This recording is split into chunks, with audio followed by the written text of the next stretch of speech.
Evening, folks. Welcome to a therapy session with us at the Cheese Room tonight. Got to be perfectly honest, I'm fuming because tonight we're going to be talking about what went wrong yesterday, what's going wrong at the club. So let's try and get it off our chest and see if we can get ourselves feeling better. But first, I got with me tonight. Glad to have you back, Becky. Let's have your thoughts on the current mess at Spurs, like as we go on. But long trip yesterday for you, I bet, wasn't it?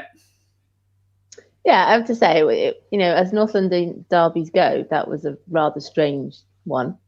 But yeah, I'm starting to think I don't know why we put ourselves through this. But yeah, I'm happy to talk about it, cheer ourselves up a bit if we can. Yeah, we'll try. And then joining me, you'll all know him as HG. But on Ghanaian television, he's referred to as Lloyd Styles, Tottenham Hotspur correspondent from the Cheese Room. How are you, HG? All right? I wondered how long that was going to take. I'm good. They didn't want HG. I tried to ram it in there and be like, but no. It was good to speak to the Ghanaians earlier, and I'm happy to do the same. Although, to be honest, we did not talk about the game yesterday at all. So if you do find the clip, which hopefully no one ever will, then you'll see that. But it's good, and I'm still, nothing's changed. No, nothing changes. You're right there. And also with us, bottom left, Jack. How are you, Jack? Everything all right, mate? Well as can be expected today on a wonderful Monday. I got the message from John. He asked if I could help out and come keep you calm, and so that's my job here today, is to try and keep you grounded a little bit. So you caught me at work. You caught me at work. I just had a meeting in, so you're able to. So I don't have my any of my Spurs paraphernalia on the back here, so you'll forgive me for being a little plain back here. Nah, don't worry about that, mate. It'll be fine. So a little bit of housekeeping. Please click the like button and subscribe to the channel if you can. Helps us with little bits I ain't got a clue about. So if you could do that, that would be great. And let's get into it. First of all, starting lineup, guys. Becky, when you saw the starting lineup, what were your thoughts? Well, so we got down to Tottenham. I always tell these stories. It's it's part of my kind of ritual. We like we left about 8:45. Good rundown, nice and sunny. Got to the stadium about 1:15. Tried to get in the coach and horses, and it was full. So managed to kind of walk up and down that high road and find enough things to do. And then at 2:30, we went in the ground and thought, seeing as we were there so early, we'd go and watch the players arrive. And we've done this once or twice before, and Jack quite likes it, and Sonny always gives a wave, and Kulusevski waved. But when they did that, we noticed that Bentancur wasn't there. He wasn't one of the ones that had walked in. So then about 10 minutes later, they announced the team. 10 or 20 minutes later, they announced the team. And I was quite I was pleased to see Longley. I quite like Longley. Sarr getting a start. I think he possibly earned it after the 2 substitute appearances against Palace and Villa. It's a big game to come into, but he's played in the World Cup. So possibly maybe that was Conte's thinking, in North London derby, it's very tribal, isn't it? And it's like almost like it should be like a one-off game. But, he'd earned his right to start, and that's fine. We would hoped that Kulusevski was playing because there'd been kind of Conte had said, hadn't he, on Friday that he would. And then, Bentancur had put something on Instagram on Saturday afternoon, and it looked like he was playing. Richarlison did something similar. But then, obviously, because we didn't see Bentancur walking through, he wasn't on the bench, and Richarlison was.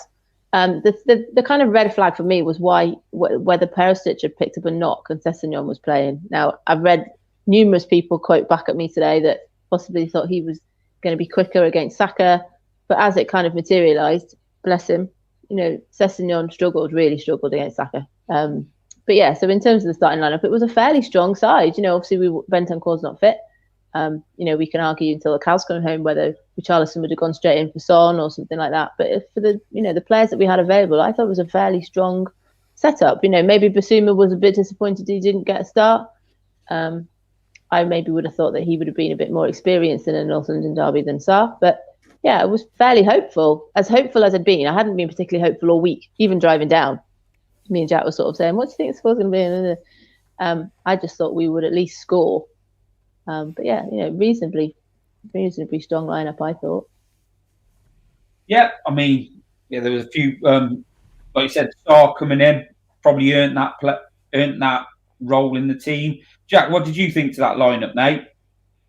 Well, I think I was stunned like everyone else to see Sarr on the team sheet. I mean, that it's a big call to put him into that situation. Not that it turned out to be anything to do with him. It's not like the problems were his play, but I was stunned. I would have, like Becky, I would have thought you would have taken the player in Basuma that's at least been in these games. That's a lot for the kid, but I was talking with my son, and when he saw the lineup, first thing he says, "Oh, we're going to get smashed," because he's not a Sessegnon fan, and he saw Sarr in there, but I didn't know why he was so down on the lineup. I was pleased because it also, you look at the bench, and he's like, okay, we've got options for the first time in several games. We actually can bring people on that might actually change this game. So I was reasonably happy, if not quite surprised, about Sarr being in the starting lineup.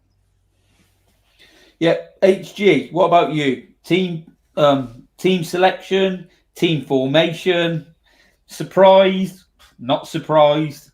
What do you think? I can't say I was surprised. I mean, like I wanted 3-5-2. I've said that for a number of weeks. We tend to get outnumbered, and we know that not only do Arsenal play three in midfield, but they like to push a fullback into midfield.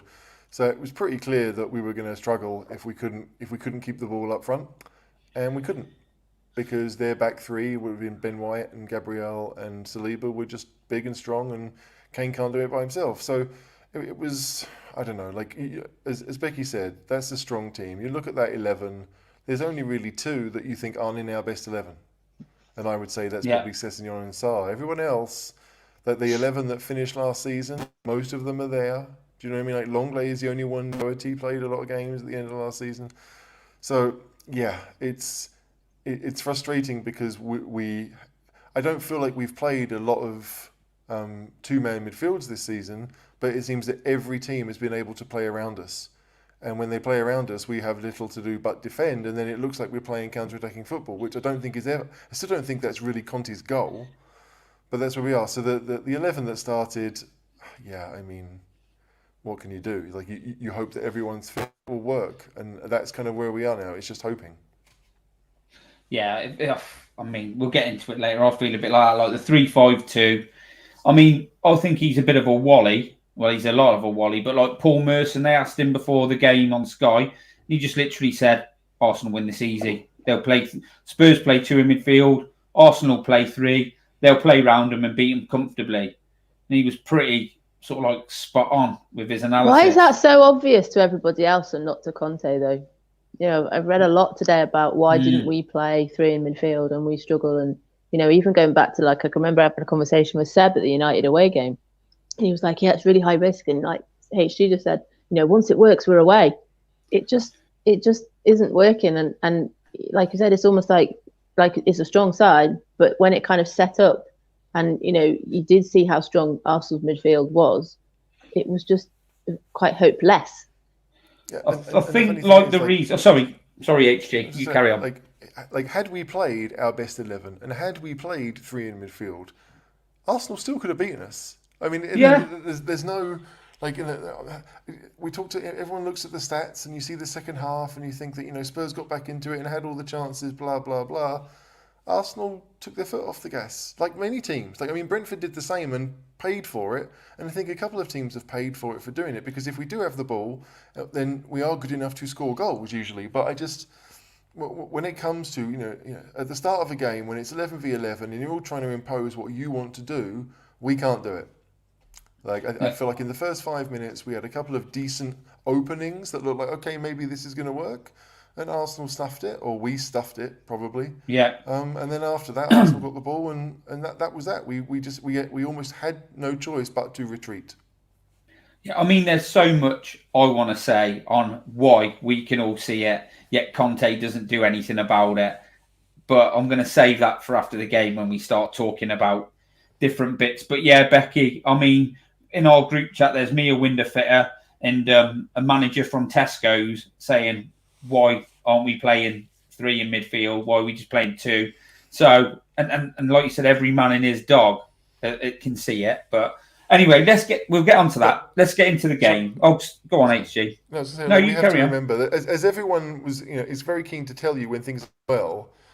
Conte's forgotten more about football than we will ever know. Oh yeah, Right? but so we can bring that one out now as well when we're losing, not just when we're winning and thinking that things aren't going so great.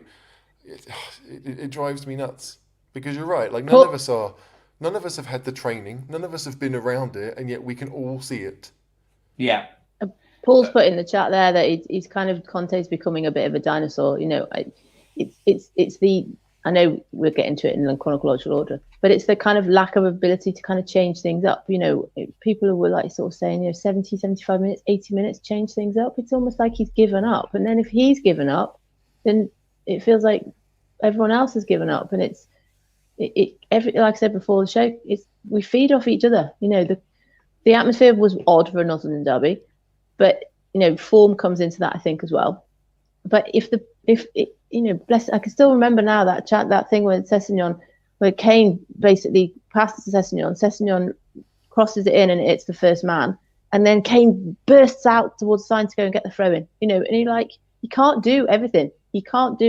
But Conte's got to change things up, and he just doesn't. And then that's when it's a bit sort of bit like Mourinho was. It's a bit gloomy. Jose-esque. It's Jose-esque, isn't it, Becky? What's going to happen next? Yeah. But everyone keeps saying, they're elite coaches, and they've won things elsewhere, and it's are we cursed and all this? But why doesn't he change things up earlier?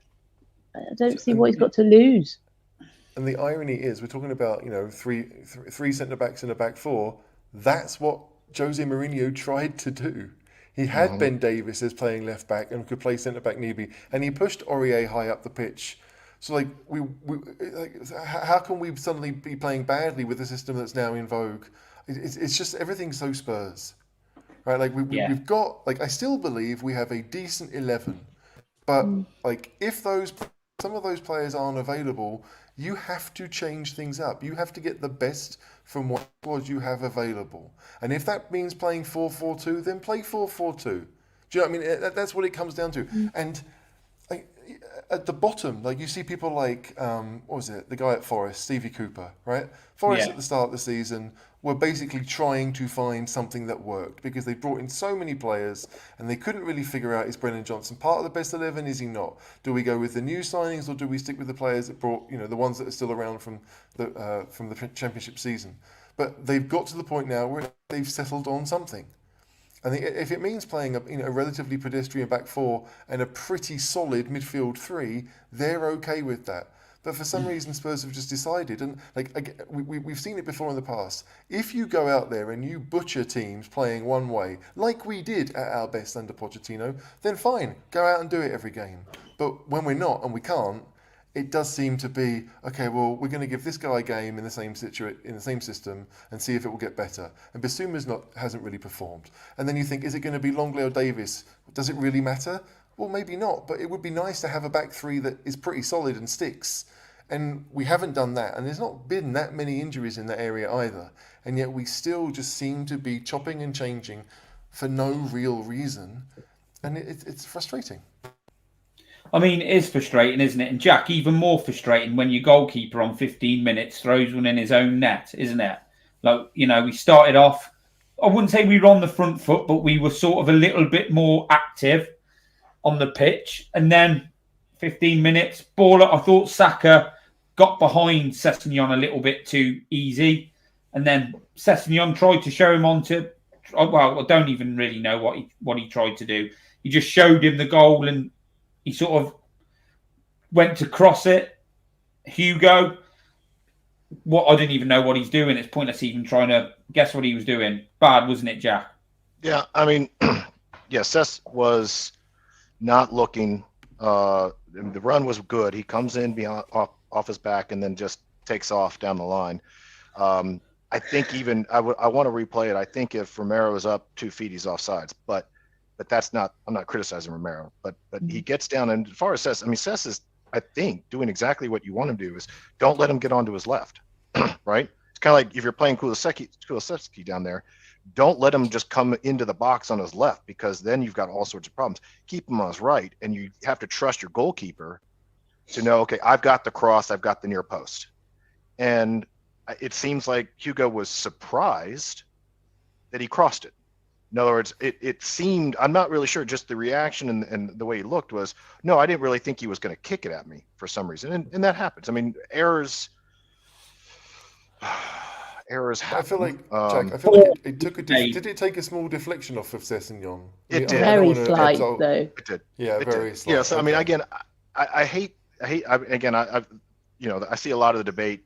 I try to stay off social media. When we hate games like this, usually I go into a cave for 2 or 3 days. John texted me and pulled me out for today, so I haven't really spent a lot of time. I have seen a little bit of debate about people defending Hugo and people criticizing him.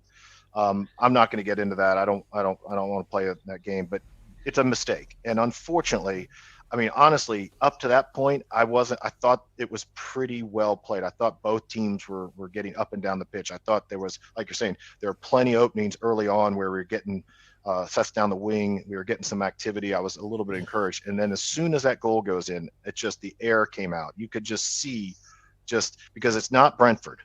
They know who they're playing. And I'll be honest with you, watch the tired of that game, they're better, right?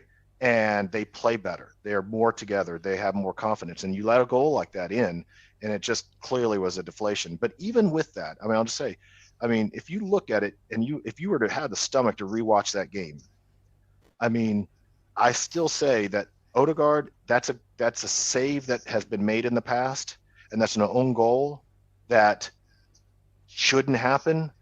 And other than Partey, for whatever reason, loves to play against us because he has. I mean, if that volley off the post was ridiculous, I don't even know where he does that from. Because he doesn't do that against anyone else.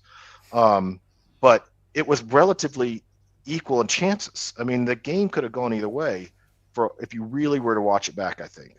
But no, there was that one before though. I can't remember if it was a back pass or it came to Lloris practically on the byline, and he kind of plays it out, doesn't it? It comes across, and then Nketiah has that chance. Yes. So that happened before they scored, and I remember turning to Jack and going, "Jack, there's the one mistake Lloris has made today. We aren't going to have any more after that, so we're okay." God. That was at that moment. Even my wife got up and said, "I am so tired of watching him do that," and she doesn't even watch all the games. Right. And doesn't it show, it's like we said about being easy to read, you just have to put pressure on him. He looks like he doesn't know whether he wants to oof it or play it out, and unfortunately he doesn't seem to be able to do either, because that chance they scored, the second goal from him, just oofing it up. So yeah, that was before the goal. He played it across, and Nketiah was, luckily he saved it, but that came from Lloris looking very nervy with what to do with it, because his distribution is poor. Yeah, I mean, HG, he's not good with his feet.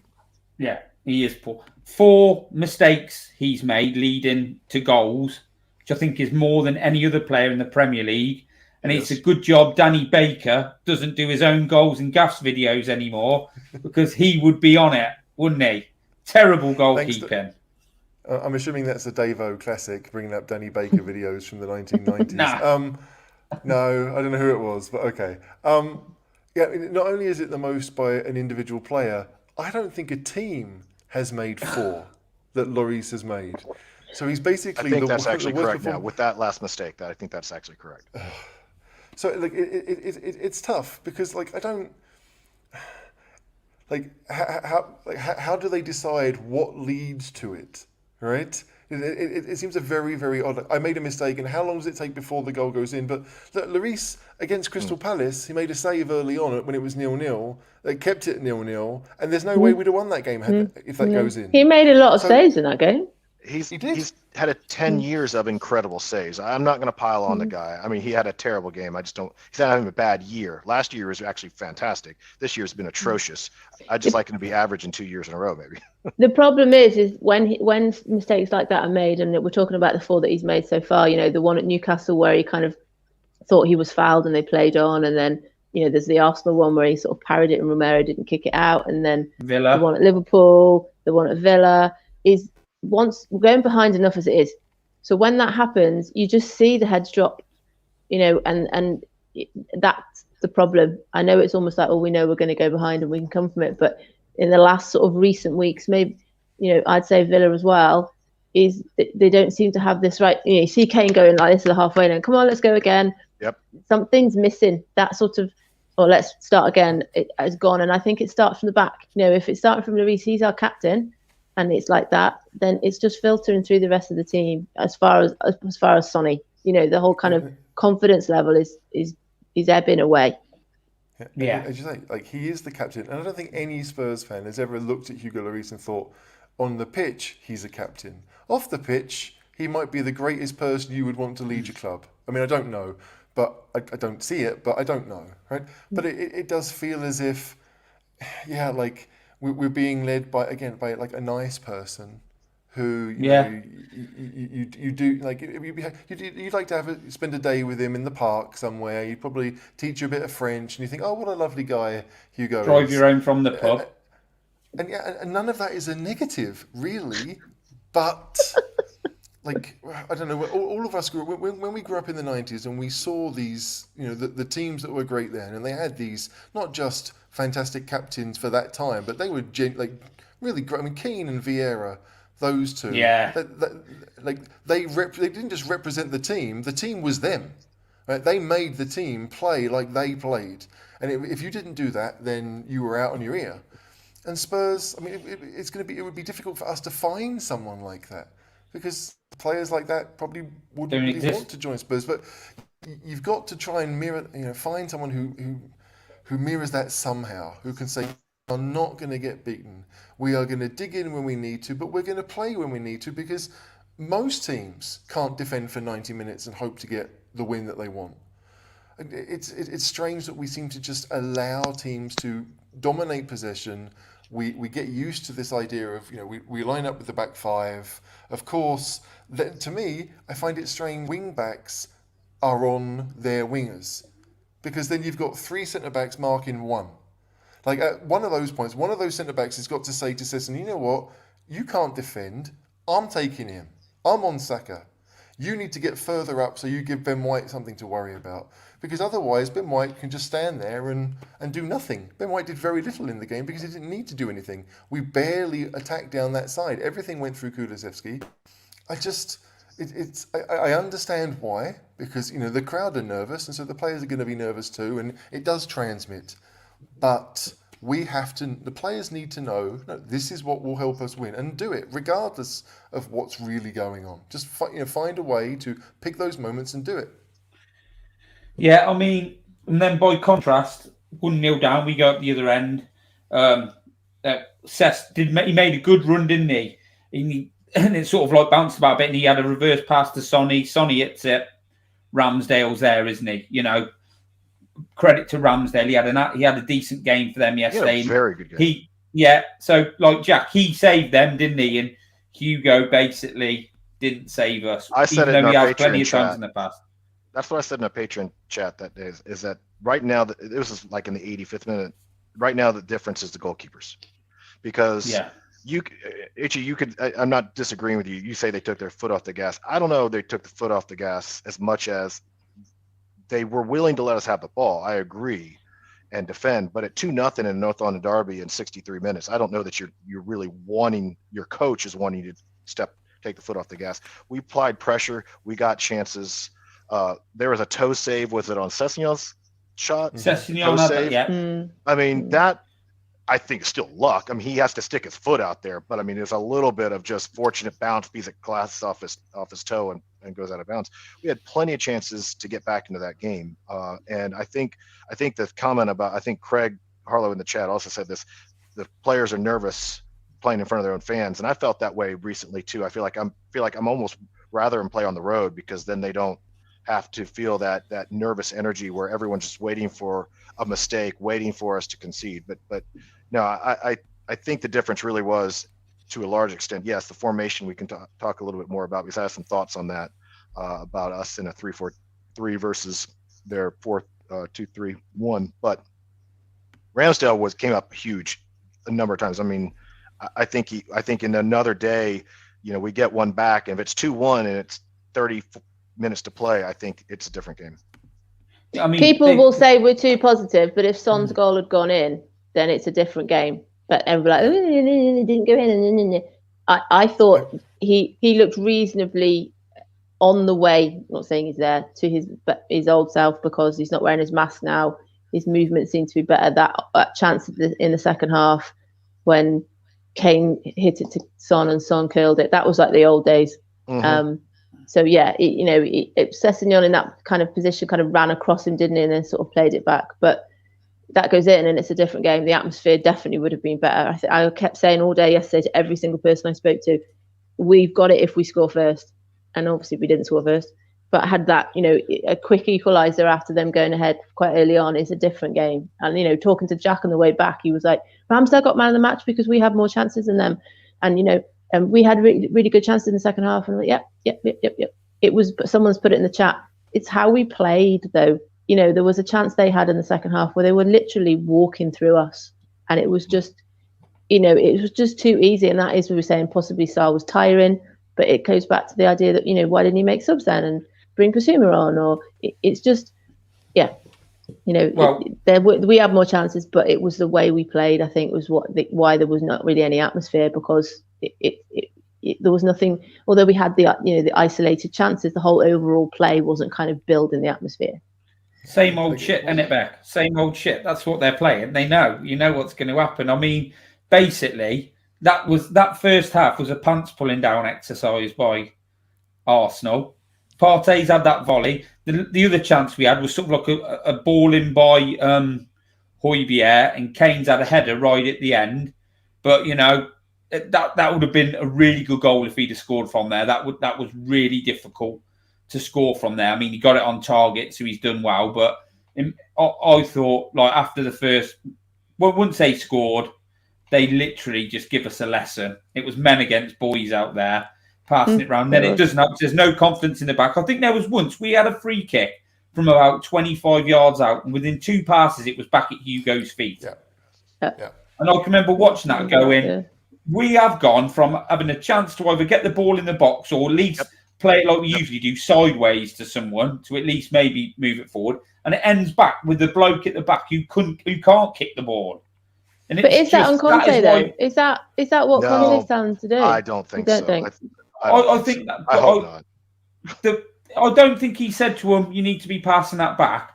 But all these types of things for me come because there's I don't know, a lack of bravery, or they're scared to give the ball away, or scared to be caught on it. They're scared to do it. It's as if they're trying not to lose rather than to go out and win. Now I've heard that is exactly what they're about. Hey, go on. First part Jack. of the season, our free kick, our set pieces, we're delivering a lot of results, and then out of nowhere, guess what?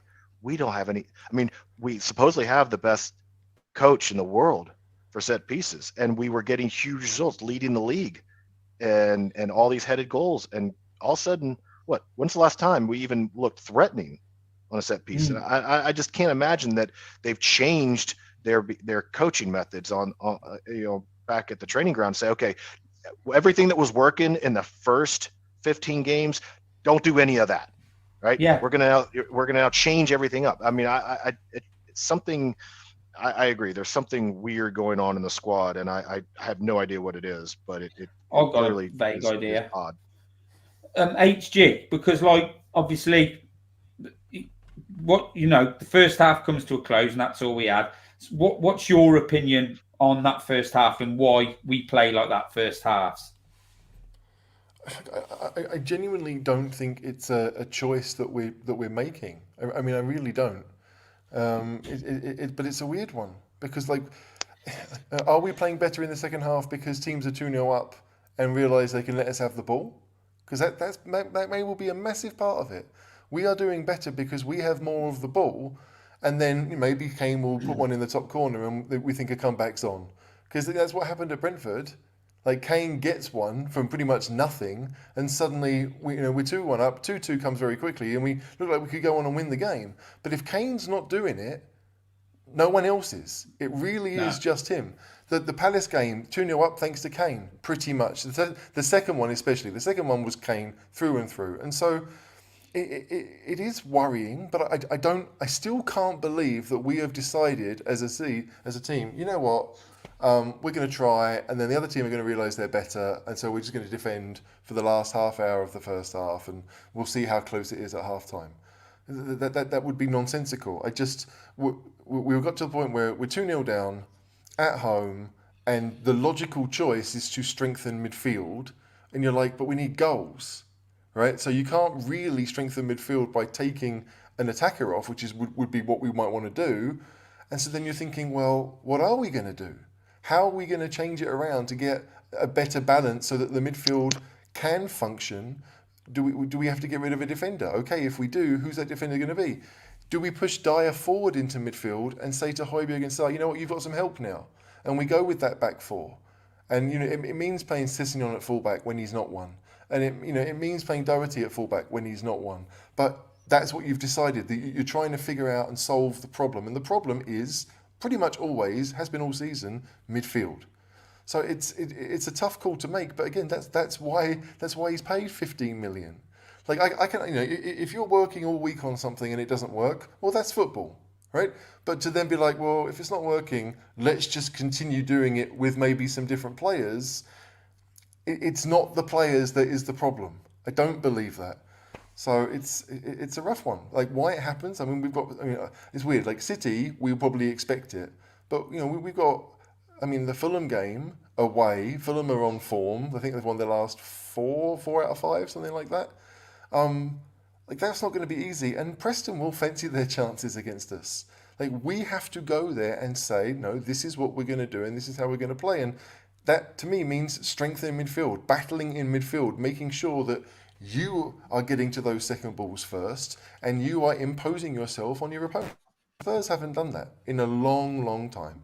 I think you're right when you say it comes back to that not wanting to do it wrong. I think if Conte, he talks about having such high standards and about wanting things done in a certain way, and it may be down to quality as well.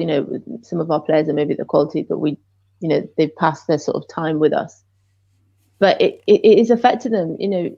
Grace put there that it is affecting us. The approach is dividing the fans. It's confusing the players. Is he staying? Is he going? Is he committing? Is he not? Are we getting anybody on? Are we not? And it's this sort of idea that everything is. January is fairly a circus around Tottenham as it is. And I always say to David, we're normally knocked out the FA Cup by the beginning of February. We're lucky if we're still in Europe at the middle of February, and it's a kind of everything sort of seems sorted out for Spurs, and then it's just the top 4, isn't it? And now because top 4 already seems quite far away as well, that's where that kind of hopeless sort of idea comes from. But Conte not committing isn't helping. One of the best things about yesterday is I met Clinton Morrison in the services on the way home, and me and Jack were just sat in McDonald's. I was having a coffee to keep awake. We were just kind of going through messages, and he came over to us and he was like, "Oh, were you at the game?" And I was like, yeah. He goes, "Oh, we'll be fine. And he goes, "Do you know I'm Spurs?" I said, "Yeah, I know you're Spurs." I said, "I tell Jack you're Palace, but you're Spurs when you're that." Clinton was so enthusiastic about our prospects and how we'll be okay and we'll sign players and we'll get top 4 that it was really infectious. Maybe a bit blindly so, but I thought, oh, he kind of, after obviously we listen, have a game done, we digest it and we go home, we go through things. And he was so genuinely positive about everything, but he was really lovely. And he was like, but what needs to happen is Conte needs to stay or he needs to go, and he needs to say one way or the other because it's not working. And he was kind of almost saying it from his own point of view that if he was going to be playing under somebody, he'd want to know what's going on in the future. And that's the crux of it. If maybe all's well, for all we know, some of the players are about to be sent out on loan, or they've got, they're about to be signed. We just don't know. And I think that uncertainty, now I'm not standing here saying the club have to tell us everything that's going on, but it's becoming a bit of a circus, and that's where this kind of negativity is coming from. And I thought Twitter today was all fairly wholeheartedly the same. Everyone agreed that Arsenal outperformed us. It was men against boys, and people were trying to come up with what to do next. Becky, people were saying, "Go on." Sorry, but as well, for the first, behind the scenes in the cheese room, I've been sort of like worried about Conte for a while. I've been calling him out for a while, and I think other fans are starting to not call him out and say he's a bad coach, but we're saying maybe this ain't right for Spurs. Maybe he's not the right bloke. And I think that has become like people, and not because of that he's not very good at his job, even though I don't think he's doing a very good job at Spurs. But I think because people have started the football, the fact that he won't change anything, and people are cottoning on to that now, aren't they? And I think he's been lucky that there's this big Enic out movement going at the minute, and for whatever people who want to do that, whether you're behind it or not. But I think that has masked a lot of the shit he's been putting onto the pitch. A lot of the Enic outers are sending, memes that they've made. It's basically back Antonio Conte. So they are, whatever happens, Conte needs to stay and be given the money, that whatever money he needs. And yet, it always comes back to the whole, the 4 types of result that are possible, right? You can play well and win. That's what you want, right? And after that, you just win. That comes next, right? The result is really the most important thing. And then it comes play well and lose, because you can see that something's going on. And then you get what we've had, which is play badly and lose. Right? That's the worst of them. And that's kind of what we've been seeing. We've not been playing well, and now the results have gone. So we've gone from getting 2s, where we just like, okay, the result, fair enough, to 4s. The results aren't going our way, for whatever reason, but they're not going our way. And at some point you have to think, well, maybe playing well would be nice. And like you guys, like Becky, I have no idea how much money you spend each year, but to do the travelling you do and the commitment you do, playing well, like if Spurs go out there and play well and you lose to a freak goal and it's frustrating, but you've enjoyed the day because you've gone there and your team's gone out there and kind of represented what you want football to be, and yet Spurs haven't done that. We don't do that, and we're capable of doing it. And so, if it was Mourinho, he'd be saying, well, the players can figure it out themselves, right? They're all, I was never a player. The players can go out and do that. Conte doesn't even seem to do that. It seems like this is what to do. All those patterns of play that we saw at the end of last season when we went on that run, they're gone because the players aren't there to even try that now.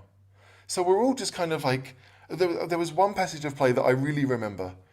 And finally, Kane decides, I have to go back to get the ball. Fair enough. Kane is the creator, right? And if that means that Son's going to run up top, then brilliant, because it can be the focal point, and Kane drops that, and you feel like you've still got some kind of shape.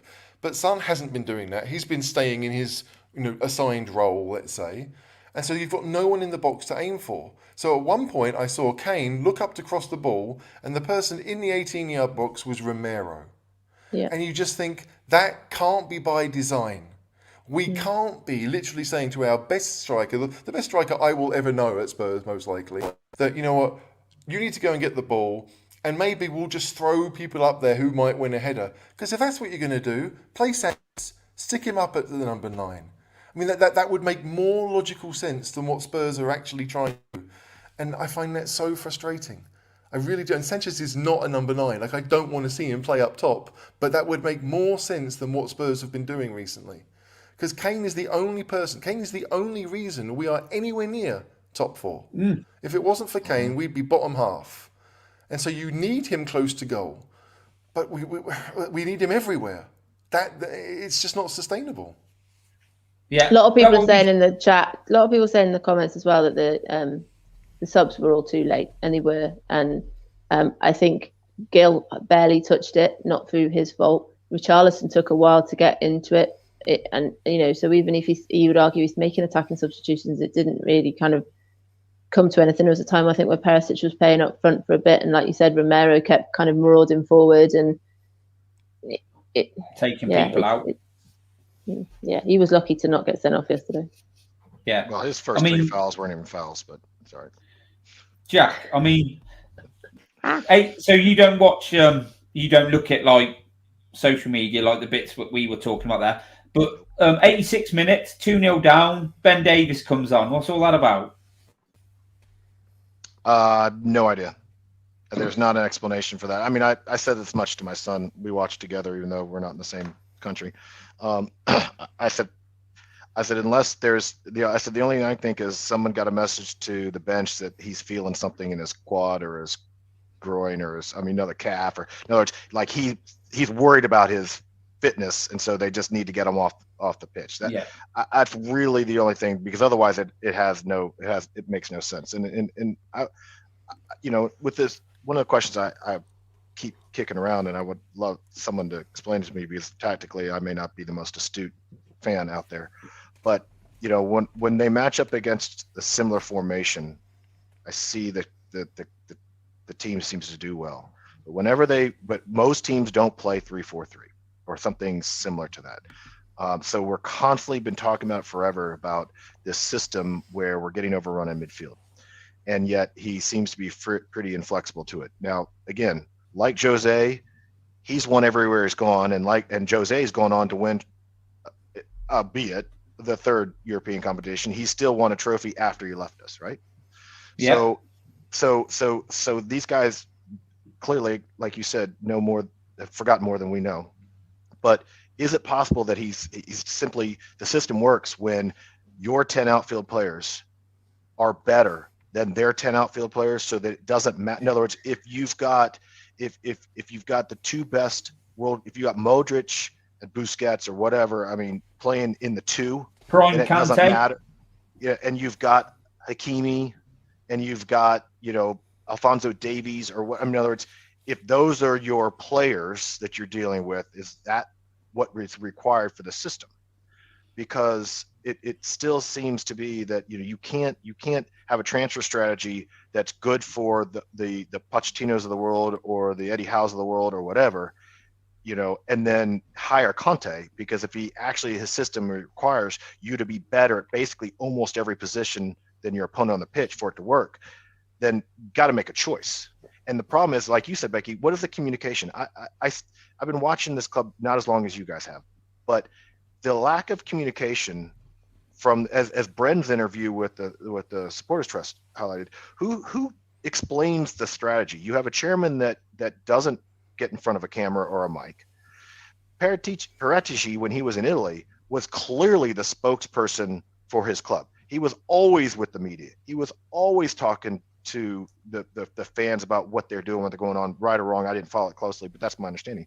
He comes to us and he's a ghost, right? So the only person who communicates anything to the fans is the coach. And there's some question about whether or not, maybe he loses some things in translation. I don't know.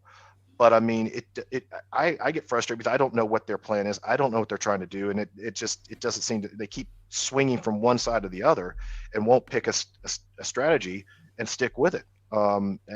It's just very frustrating from that standpoint. Aside from the actual play on the pitch, those things bother me. I just can't figure it out. Yeah, well, we'll get deeper into that in a minute.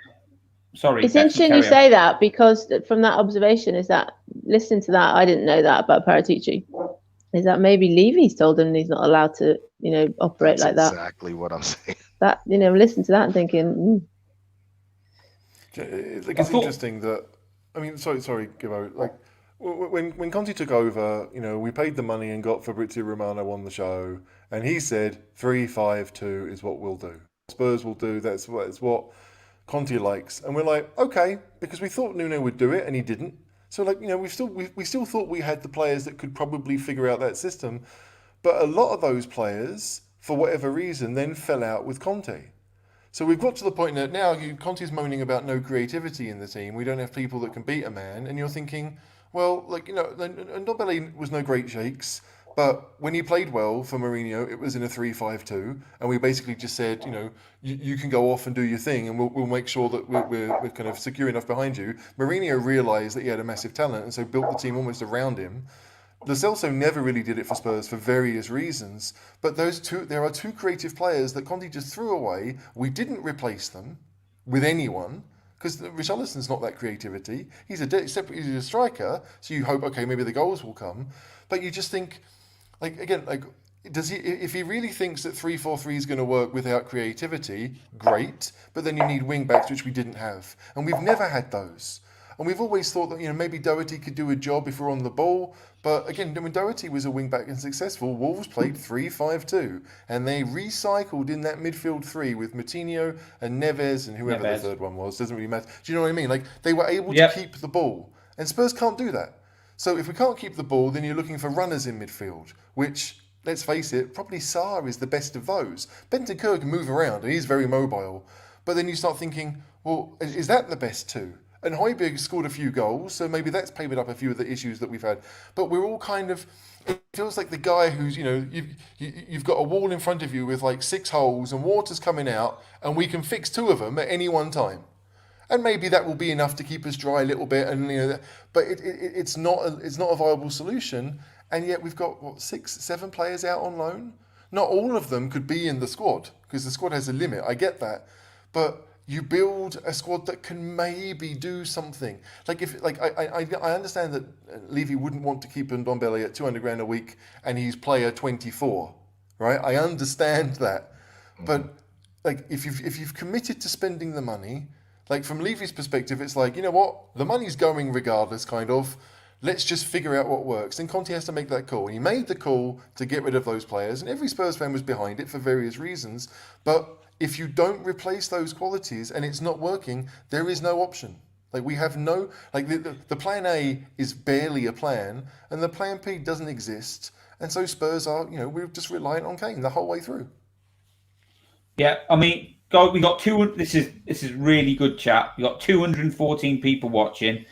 Please, if you haven't hit the likes, I don't know how many likes we got, but please give the like a tap for us, will you? Get caller off my back. But yeah, I mean, we've some good points there. I mean, we'll quickly go through the second half. Becky, I thought, like, I don't want to say I think we sort of had a go again, didn't we? Arsenal 2-0 up. Didn't really, like HG said, they just sort of sat back and defended when they needed to, didn't they? Probably thought they could catch us on the break, but we had a bit of a go, didn't we, Becky? And then did you feel after a certain point like we're not going to score today? Well, did it feel like that? Yeah, them scoring the second goal in 35 minutes was a killer. I think if we'd gone in at 1-0 down, it's a different game. 2-0 down, obviously, it's more tricky. So come out the second half, there was that Sessegnon chance. Ramsdale did well, saving him with his foot. But people next to me were like, he should score that. He's got to score that. So, yeah, like we talked already tonight, haven't we? There were a few chances. Like I said, there was kind of a half chance from Kane. That one where Richarlison sort of crossed it to Kane. He couldn't get on the right foot, could he? Yeah, I think I got to kind of 65 minutes and thought, no, they weren't moving the ball fast enough. I think, and I didn't feel Kulusevski was right on it. I know people in the chat are saying, Son wasn't as good as I made out, but I just thought he was a half a yard off the pace, Kulusevski. So the times when we've sort of seen him take people on, and that may be down to Arsenal. I don't know much about Arsenal, but I just thought there were times, particularly at the Leeds game, when he cuts inside and he passes it inside to Bentancur. There was a few of those where he didn't do, and maybe he's come back too quick. Everyone's always so desperate, aren't they, for everyone to come back, that maybe he wasn't quite ready. Certainly more still seemed to come from Ces's side, even though there wasn't a great deal. A lot of it was when Kane dropped and he was sort of playing the ball in, or Højbjerg, I can remember flicking one over, and so yeah, it was just a bit huff and puffy, and subs were made too late, and there were a couple of saves that Reece made. I said before, that one, where they kind of literally were counter-attacking on us, but I just didn't think it was coming, and yeah, that's the nature of it, unfortunately. Yeah, I think you're on some. But it's not a big surprise that Becky was off its first game back in a competitive situation in a while. There was 2 times he got onto his left foot inside the box. One he shot, and it's the same goal he had against Norwich at the end of the season that we've seen him score many, many times. It wasn't off by a lot, but it was off by a lot for him. And then there was a time that I think he was crossing to Kane at the back post. Maybe he was shooting. I hope he was crossing, because it was even further wide on the cross, but it was driven so hard. Kane had no chance to get there. So yeah, and I think one of the comments in the chat, I think it was from David Clark, maybe, has got a point, is that Kulu for us to be successful, he has to be on the pitch, right? So then back to your point is that who else do you sit? Like you're saying, Itchy, if you're going to go to 3-5-2, who do you sit to keep him on the pitch? Because if he's fit, he's got to play. Well, other than Kane, he's our best attacker. So that obviously means you put Son on the bench. And I don't know if that's where the resistance comes from Conte, of not wanting to, thinking that, I just need to play him back into form, and I don't know. But that might happen on Thursday at Man City, though. I think Richarlison looked quite sharp, I thought. So maybe he does that on Thursday. But then you've got that flip side. Son tends to perform quite well at City, doesn't he? So that's a bit of a quandary, isn't it? So I know. Well, you mean Becky playing is Son a on big, the left because that's the least effective place you could put him. Son. I know he's one of your faves, Beck. I don't, but I think he's been dreadful. I thought he. I don't. But genuinely, I think it's a problem because we know how good he is, and I think it's becoming a problem how poor he's been, and not just the not scoring. I think his all-round play is terrible. HG, are you with me on that? I think he's been really poor for a long time now. I think you know that I am, but yeah, for everyone else watching, yes, like Son to me right now, the best game he's had all season. He came off the bench. It's something that we should be doing. Let's face it. My issue with going 3-5-2, and if you've got Kane +1, and it'd be like Richarlison most likely, but maybe Kulusevski if you need to, is that then the rest of the team has to be able to function around that. Right, you lose whatever Son can give you, and if there is some things he can give us, it's his pace and his movement that players, defenders don't like. But there's no one. If you're playing three in central midfield, then they don't really have it. You might say to Bentancur and Desar, right, you make those runs forward, and Bissouma will sit. Right, he'll do that sitting, and you two make sure you get forward at every opportunity. And you say that to the wing backs, and you say, you know what, Perisic, you're not the fastest, but you can cross a ball. That is useful. And on the other side, well, okay, then you probably have to go with Spence because Spence has that pace. And yes, of course, we haven't seen him. And we know that Conte's not going to use him. But if you're trying to design an 11 that actually has a bit of everything that can kind of mask your weaknesses and enhance your strengths and still be a viable option going forward, then you have to do it. It is about finding that balance. And it seems that, with the favourites, there is no balance to be found. There just isn't. And like Brian came in and he's got some pace and he's been, beat a few players and he looked good. But was he good? I mean, he looked decent. He looked better than Lucas, but Lucas was one of those that was all pace. So we sat here, at the end of last season thinking, if Lucas was the right wing back, he could have that pace to go down the wing. And you sat here and even thought, well, Brian Hill on the left-hand side. Like, if you're going to play a pedestrian 3 in midfield and a pedestrian back 3, then let's play wingers as wing backs and just say to whoever is in midfield, you cover them when they go forward. And you say to the centre-backs, you cover them if they go forward. And you decide to go for it a little bit and be a bit more risky. But where we are right now, we're just offering nothing. Every single team, who's bottom of the league? Southampton? Like, yes. If I'm Southampton, I'm thinking, we might do right at Spurs. We got them at home. That could be a game where we could go out and win. Like, Everton, I think we'd beat because they are rubbish. But genuinely, I look at any team in that bottom and I think, if they play well, Wolves have started to play decent football, we are going to struggle because we don't play decent football. We don't play football in many cases. We just look like we've got 11 people there who don't know what to do. And for any club, that is not good enough, let alone one that is one of the 10 richest in the world and one of the 5 best in England right now, which is incredible. Because there's no way. The only way what's the reason for that? What's the reason for that then? Is that Conte? Are they tired? Is it the World Cup? Because all of what you just said then, Son has dropped. I'm not going to say he hasn't. But, the way we used to move it forward really, really quickly has gone. And I don't understand why that's gone. That's the thing for me. I feel like... Sorry, I'm seeing a few questions, but I remember being at the Newcastle game at the end of last season. Right, and we won 5-1, and I was like, this is incredible. We scored really good goals in that second half, and it kind of propelled us to where we ended. But I remember one goal, probably the best goal of the game, where I think Kulusevski was down the right, and he crossed it to Son, and Son just found the corner. Super. We made it look easy against a team that doesn't concede goals, and we got 5 against them. But at the start of that move, it was played forward to Højbjerg, and all he did was play it back to Dyer. And I was thinking, why are you doing that? There's no one behind you. I understand that Dyer can see what's behind you and you can't, but why is that happening? And that is what we are kind of asking our midfielders to do. If the ball gets played to them, they don't have the ability to turn, so they play it back. And our back 3 don't have the ability to play the balls necessary to find a wing back that's not flying down the wing because they're worried about getting beat. I feel like all these little things are adding up to the point where Spurs are just a shell of what they were. And the differences aren't major, but it has a major effect on what we're doing. So like, to answer the question, someone asked me if I think Conte should go now. Like, for who is still the answer, right? Like if we really want it to be Tuchel, well, Tuchel's not going to play the type of football that Spurs fans want. It's not going to be high-pressing, attacking football. You know who they want. He's very controlled. That's his style. We might have players that could do that, but again, I don't think we do have midfielders like Jorginho or Kovacic who are comfortable on the ball and don't mind going 5 or 10 yards before finding a teammate. We don't have that. He might be a really good manager, but we don't have it. I would be tempted to basically say, you know what? Like, we are going to get players that we think will help the system that you have. And it may not be the exact player that you want, Conte, but, that's life. We're Spurs. We are where we are in the food chain. We'll go out and get you a better right wing back. We'll go out and get you something better than what you have. Because we can see that we don't have amazing players in every position.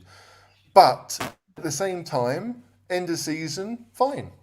Like, we what was it, a 25-man squad here. We've got 5 or 6 on loan, most of whom will come back. So whoever comes in the summer is going to have the same situation that Pochettino had when he showed up. And we had a massive squad of 29, 30 players, and Pochettino could say, you know what, I'll keep you, I want you, and you guys... I mean, weirdly enough, he picked Kabul to be his captain, and then 2 months later, Kabul was on the outs. But that's the kind of thing that where we are, because whoever comes in will look at the players under contract at Spurs and think, I can do something with this lot, but I've got to find out what I want to do. I've got to know what I want to do and then choose those players accordingly. That's it. And Conte has never done that. He's decided this is the system, but we all sat here and said, well, isn't Doherty a better wing-back than Emerson? But Emerson was played consistently until the World Cup as being the best wing-back that we had. On the left-hand side last season, Reggie played a lot of games. Sessegnon played almost half, but Reggie was the main guy. And then suddenly, Reggie was out on his ear, and that was it. Done. There are things that I don't understand about what Conte... But I guess right now, like, I don't want Sherwood for 6 months. If that's the option... So, like, you stick with Conte and you say, go for it. But we have to think as a club, we will go out and get you. Or, like, again, why aren't you playing Spence?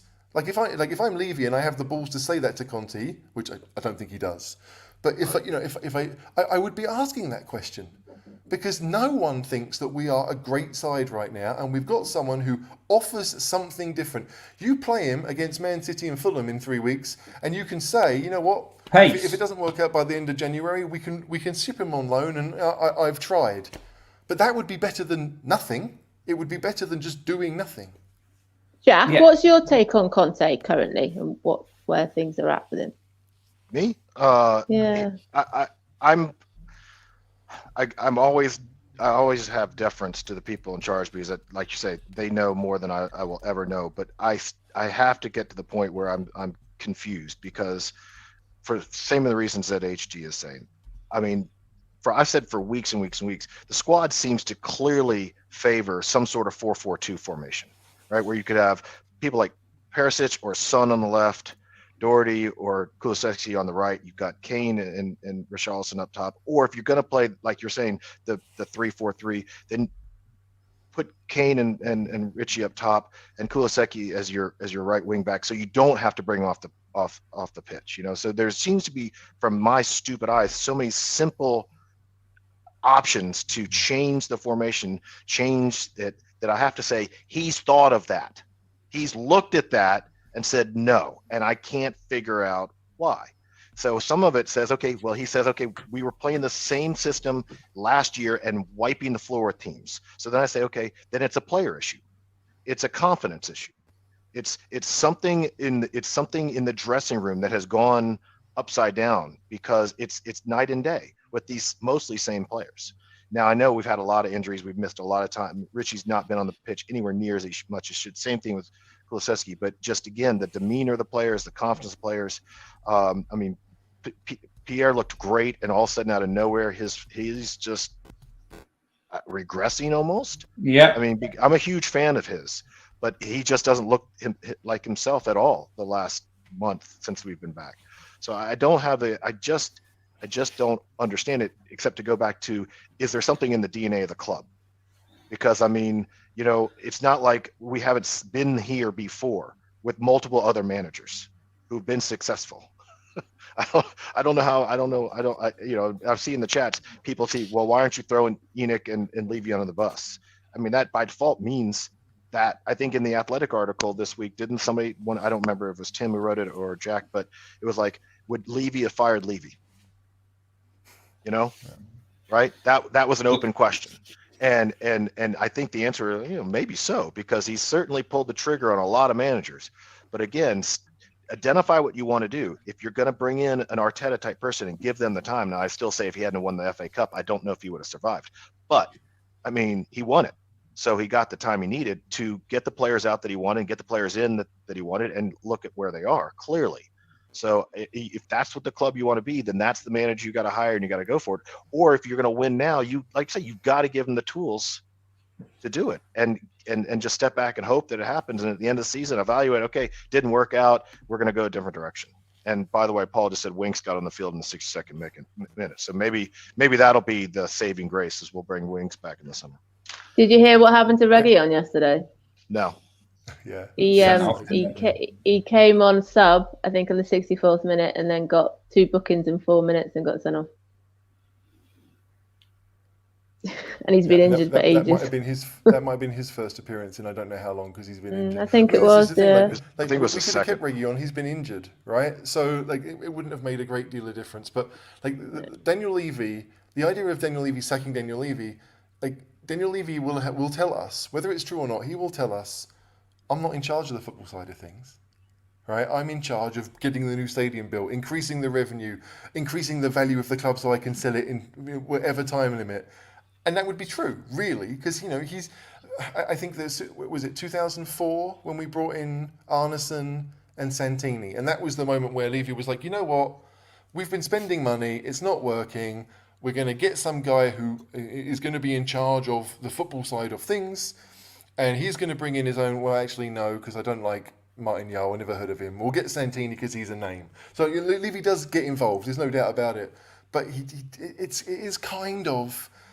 he allows people, Redknapp wanted full charge, Kamoli went out and Redknapp got it, right? And then when Redknapp went, it was like, well, AVB, do we need someone? AVB wants someone. Okay, we'll get that in then, because that's the system he wants. So he can bring in his bloke Paul Mitchell from Southampton, come with him.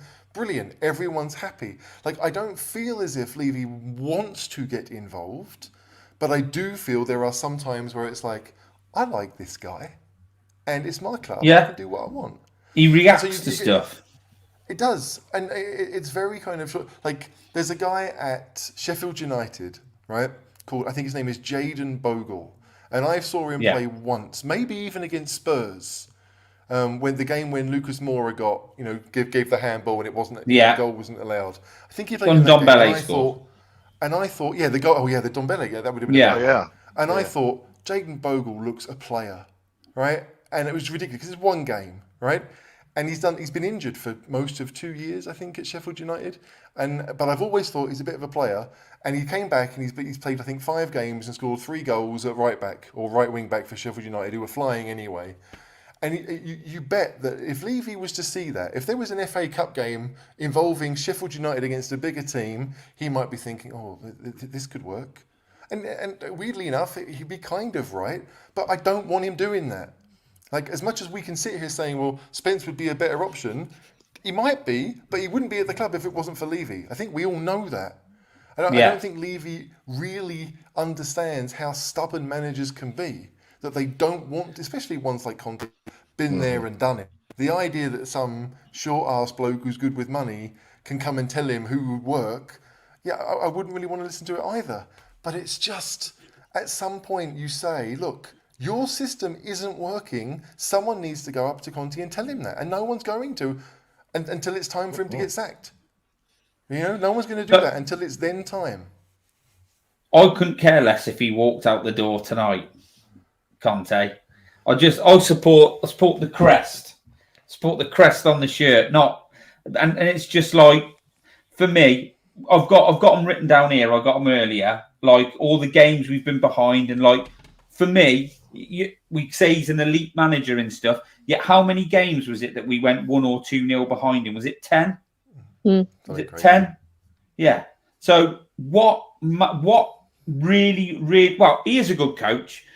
For me, I think there's an issue with him not really wanting to be there. And I think to myself, what coach lets that carry on for that amount of time and doesn't change anything? And like we talk about, oh, well, why isn't he playing 3 in the middle against Arsenal when they do that? This has been going on for weeks. This thing where he doesn't want to commit, and then we're talking about, it's been happening for weeks. And if he doesn't want to be there, there's no future in it. There's no future in it. What is the point? Is Levy gonna give him money to spend if he knows he's not going to commit and he's probably not going to be there? I heard this said last night. Conte is the right coach at the wrong club, and he is at the wrong club. And there's nothing more, to me, there is nothing more apparent than that at the minute. We are not going to give him 80, 90 million players in every single position. And I feel that's what he thinks he needs to make his system work. And that ain't happening. That is not happening at Spurs, no matter what he's been told. Even if he was told that, he must have known that that's not what was going to happen. And now a team reflects as a mirror of their manager. When we were playing really well, we were a mirror of Conte. We were up for it. We were at teams. We were pressing. We were playing with desire and passion. And at the end of the season, we were all together at Norwich, a bit like Arsenal were yesterday. At the minute, there's nothing. And there's nothing coming from him. And he's the man at the top. And these things that people can see, he's obvious. I don't know why he's not trying anything different, but that's what he gets paid for. He's paid to coach those players, no matter what he thinks of them. If they're not good enough, your job is to coach those players. And he's doing a very poor job at the minute. I think Seb the pod lads did a pod, and it was really good. And Dave was on that. Dave was in the chat, and the results. If you read until you actually read them out and go through them, since we beat Leicester, it is piss poor, really piss poor. And no other manager would get away with as much as Conte's got away with, and it's been masked by the Levy outers. And I want him to succeed. And if he's the bloke that Spurs are going to, they're going to back him, whatever backing him is, and he's going to be happy, and that's the way forward, great. But if it ain't, goodbye. Because it's got to be what is best for Tottenham. Can I offer one point for good news or a little silver lining for you, Gibbo? Because I forgot what my job was here. What was the low point last year? Man United.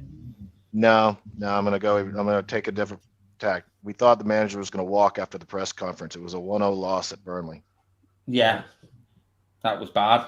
And then I predicted 3-2 away win at City. So we're at the bottom here. I'm just saying, give you a little bit of silver lining. It's setting up perfectly for the rebound, the renaissance that's going to come. It's like I said before, we seem to have this in February, don't we? February and March seems to be such a roller coaster. It's just because, whether we have signed players or I'm not saying we aren't going to sign players, and we may be doing, it's just the uncertainty. I said last week, I think, the club don't have to tell me what's going on, but by not telling us what's going on, this is why people are having all this conjecture over whether he is signing or he's not signing, or we are buying players or we're not buying players, or the players know that they're moving on, and it's just this sort of, someone's put in the chat, Conte goes, Kane goes. We don't even know if that's true either. It's just, I think it's the uncertainty isn't helping, and when we're not playing well either, it's just, we've said most of the season before the World Cup we weren't playing well, but we were getting results. And I remember people saying, would you prefer we were playing better? And it's like, but we're getting the results. So for the moment we're fine. Maybe we'll blame it on the World Cup, but everyone's saving themselves the World Cup. And it almost feels like, apart from obviously the Palace game, we've come back from the World Cup, and it feels like it's going backwards. And someone put in the chat then, what will changing the managers do? Because the next manager won't get backed and it'll just carry on. But if something doesn't change, we're going to finish up 10th. It's not about that, Becky. It's if we're not going to buy these spend lots of money on these players, I don't want all that talk. But what we want is if somebody comes in, we need turd polishers. We need people who are going to make our team better than the sum of its parts at the minute, and we do need to bring. But that's what we need. We need Conte to coach his players and tactically be better drawing games. That's what we need. Not for him to sit there and go, well, this is the way I do it. And if it's not working, it's not working. It's not my fault. And that is what's happening, in my opinion. So, you know, if I want him to succeed, I want him to get the players he wants. But if there's no future in it, then you've got to do something. Like, you can't let this season just drift off because he's not sure what he wants to do. Like you said, Becky, and maybe finished. If somebody comes in now, I don't want Poch back. Well, if Poch came back, I'd see how it goes. I'm not saying bring Poch back, but you know, that's the type of manager that will succeed at Spurs, because no matter what everything's going on with people wanting the board out, we're not going to spend these massive amounts of money. We need somebody who's going to coach the players. And last season, that's what Conte did. He came in and coached the players better and got them playing up a certain way. That's stopped now, but that's what he needs to do. You just have to look at Newcastle. I mean, Newcastle, sadly, are the perfect example of this. They have spent money, but they've spent it very wisely. And that back four, I don't think any of us were thought, you know, Botman was 32 million, but none of us were massively keen. And Trippier, we'd all been there and thought, you know, don't go back. Do you know what I mean? And he spent a load of money on Alexander Isak, who's been injured for most of the season. And yeah, I think I did the maths. In their last 38 league games, like a total season, they've conceded 31 goals, and only 11 were this season. And when you think about it, of those 31 goals, 8 were against Man City and 6 were against us. So if you think it's 17 goals in the other 34 games, that's mental. And yet they've done it by basically being a pretty standard 4-3-3, but having, you know, a bit of quality in the wings and they've got decent strikers and so they can defend and they can score. And I don't feel as if it should be that difficult. None of us wanted Eddie Howe to be manager after he'd been relegated with Bournemouth. So there is this idea of like, you've got to build a team that functions. And Eddie Howe has done that. And he's playing Joe Linton as a central midfielder when he wasn't. He's figured out that I need players who can do this in midfield, and I need players who can do this up front and in wide areas, and I need defenders who can do this, and I will stick with that system and I will go from there, and it's going to work really well for him. There's no doubt about it. It has done, and it probably will continue to do so. So I don't know if it is this massively difficult thing that we're all painting it out to be. It should just be, look at what you've got, you know what works, and then go with it. And if that means getting rid of a few people, then great, but don't complain that you've got rid of people who could do the things that now you need, right? You can't do that. Nobody looked at Joe Willock and thought Arsenal were selling a really good player there. They thought that, you know, Newcastle was the best he could do. He was lucky to go there. But he's looked a decent player in that side.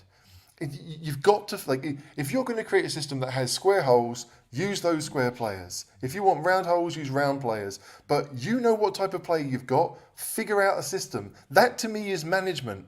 It's not the press conferences, and it's not the, like, making sure they have a style of football. The style of football is great, but from day one, you need to figure out what you've got and how to make it work. That is what you need to do. And whoever comes in to replace Conte, if we do go down that road, has to do the same.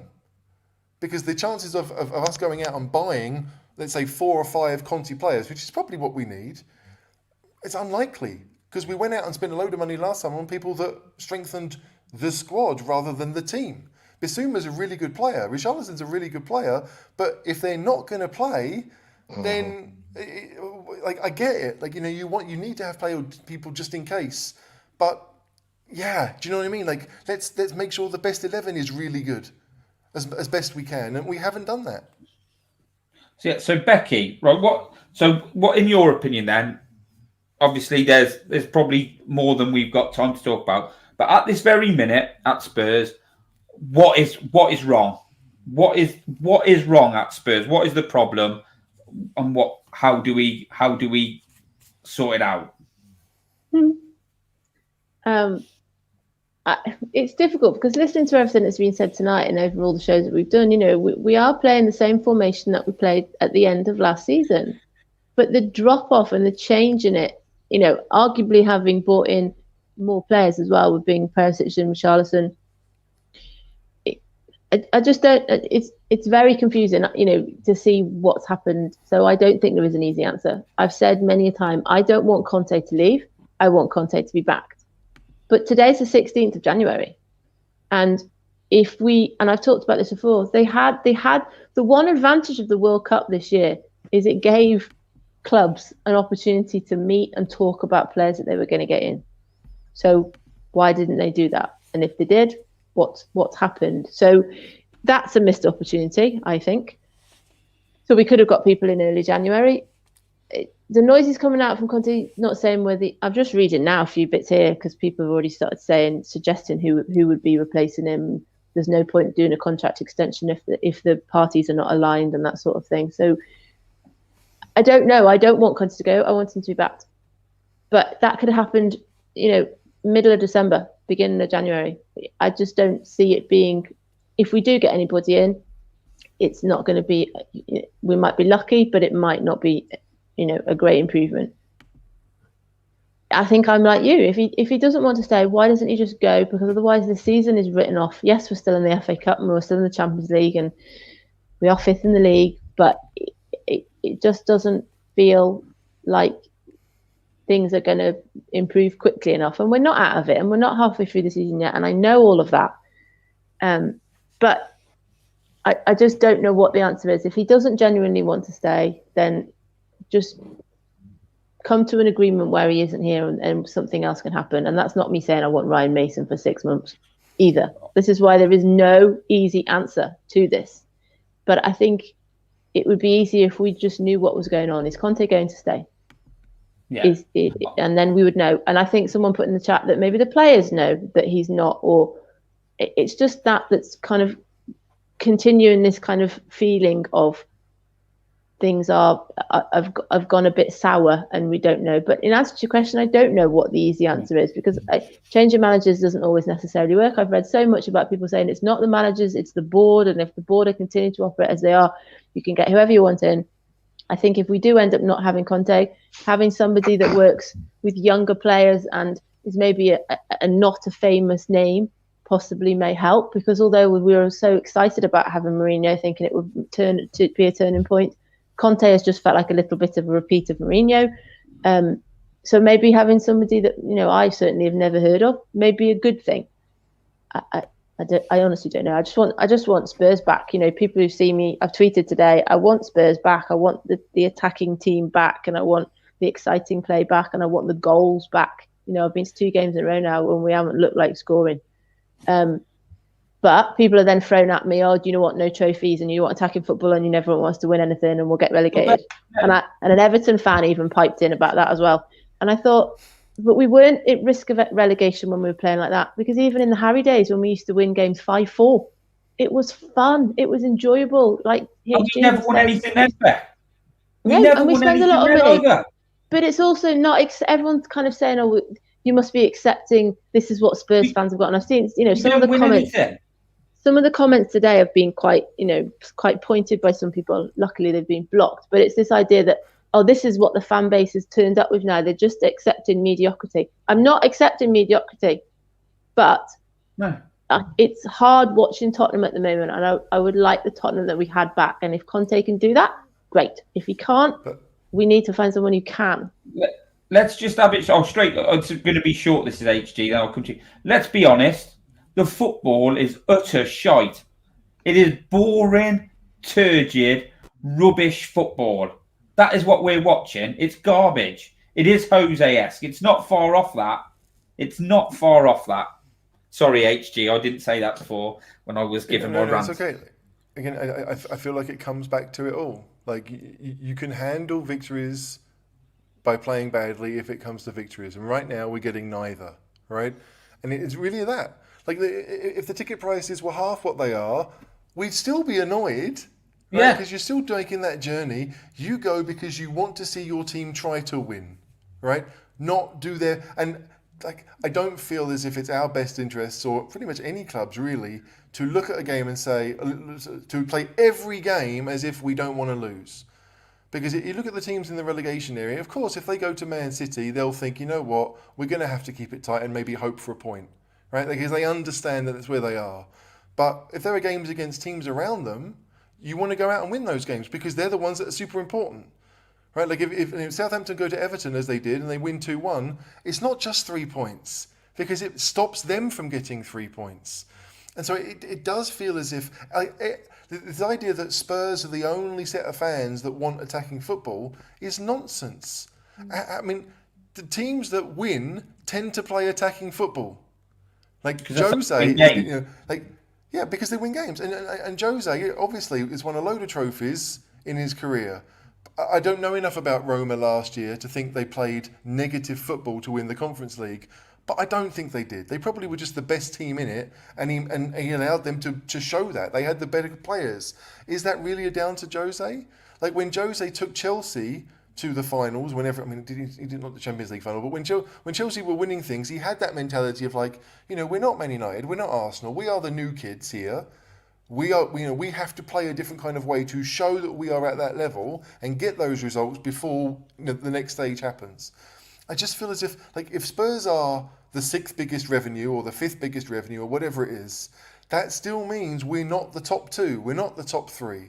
Arsenal went out and bought a bunch of young players and pretty much all of them have worked, right?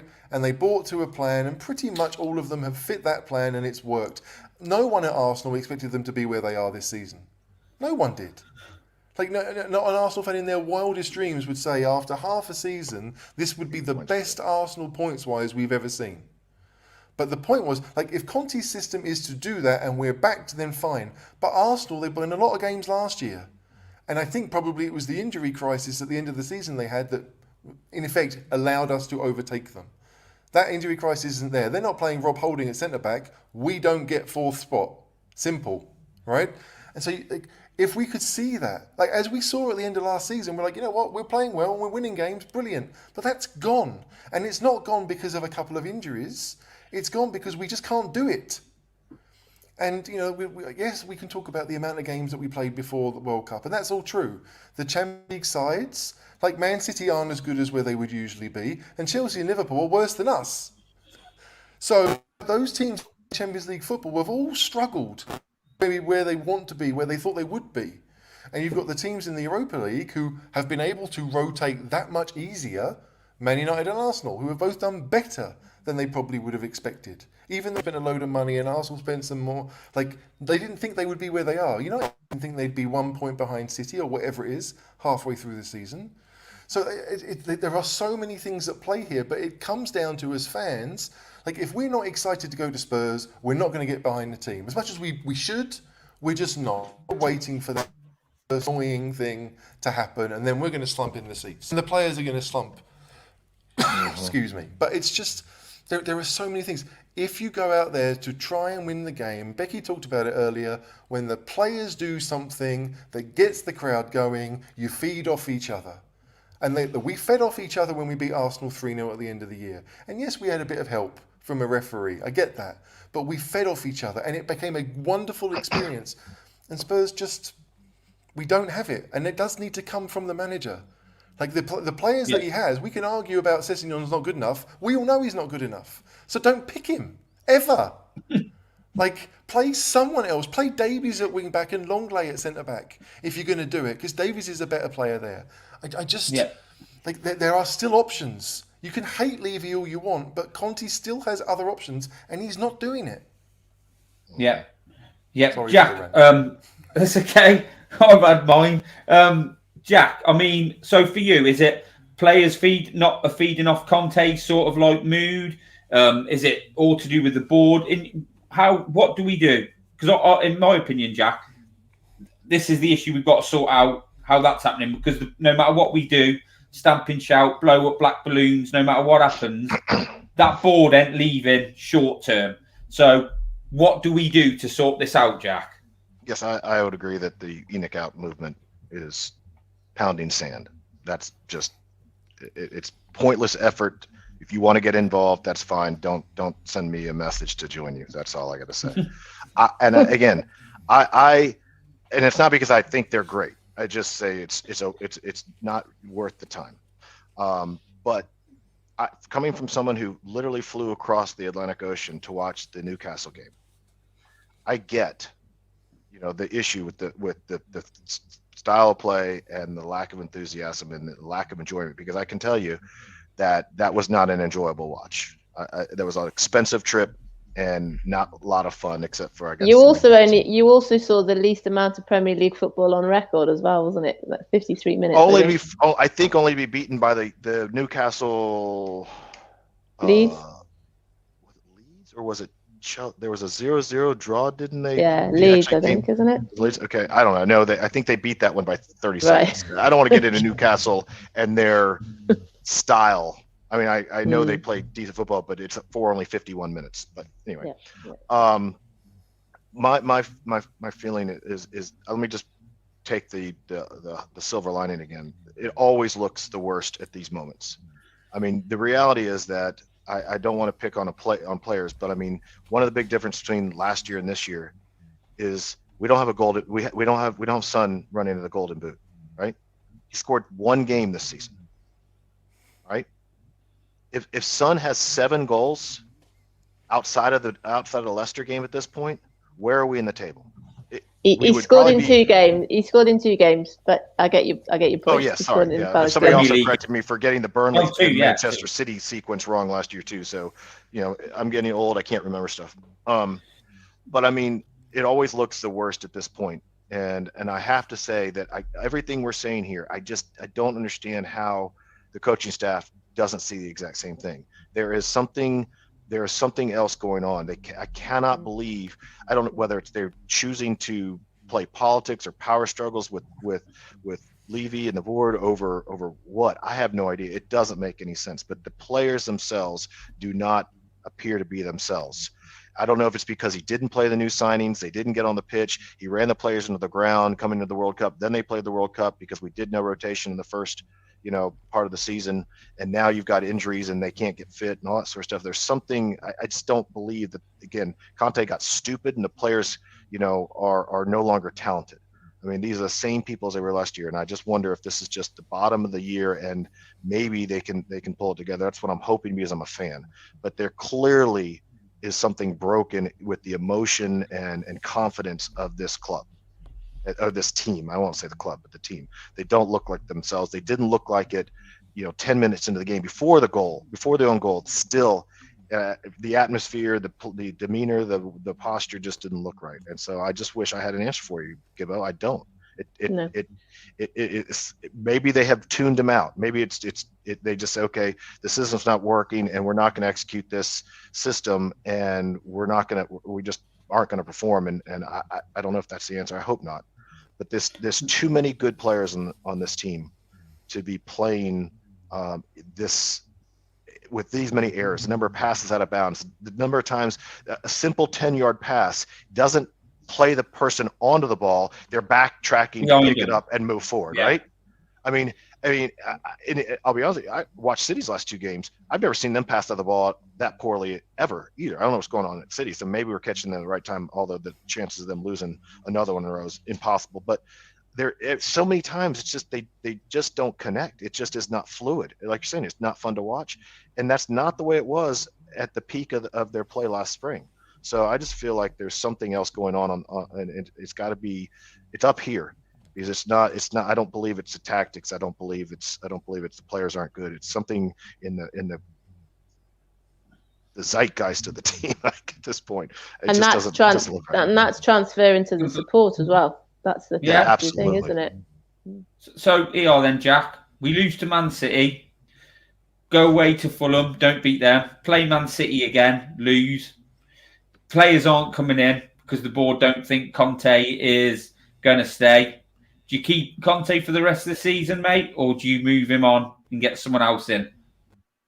So 3 losses on the bounce and not a single incoming player. We might draw it for them. No, I'm just taking your scenario. I just want to make sure I heard it correctly. Yeah. 3 more losses, nobody in.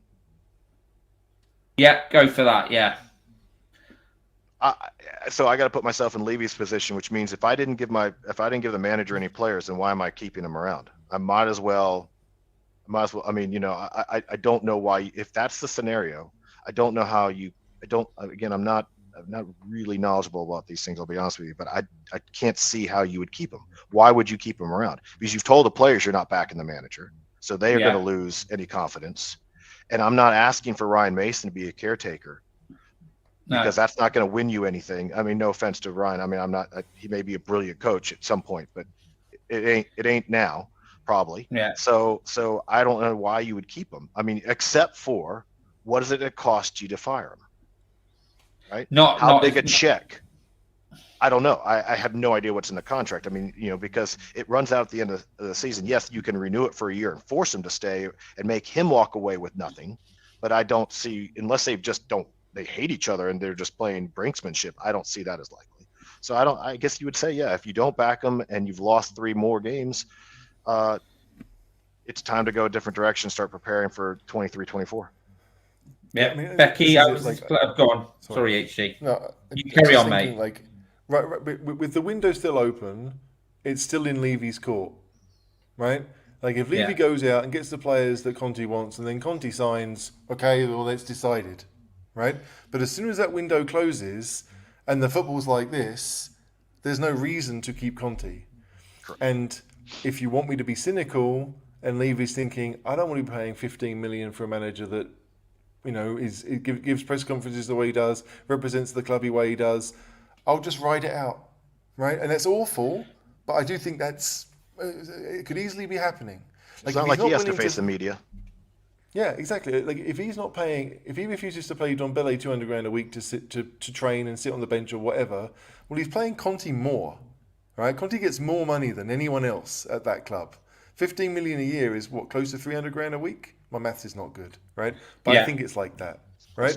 So, if 100 grand is 5 million, so there you go. So it's about 300 grand a week. And you're thinking, and it's not enjoyable for anyone. People are not going. There's a sort of guy who doesn't want to go to the next game at all. So and maybe the club don't care so much. Whoever's going to pay the money will come, that's fine. But obviously it matters. It really matters. And I just it matters. It matters if nothing else to the atmosphere, because we always say about City, don't we, about City being a touristy club, and you've got people filming the entire game, both ends, whether City are attacking or not. And the problem is because of the success globally of how they've built us as a business, we will be 55,000 on a bad day, 60,000 average all the time, and that's the problem, and that also affects the atmosphere. Which is why that doesn't help either. Is this going one way? Is this going? We've been here before. And we'll beat City, and everything will be fine. But I don't want us to beat City though, because that helps Arsenal, and I'm going to the game, and it's a very odd.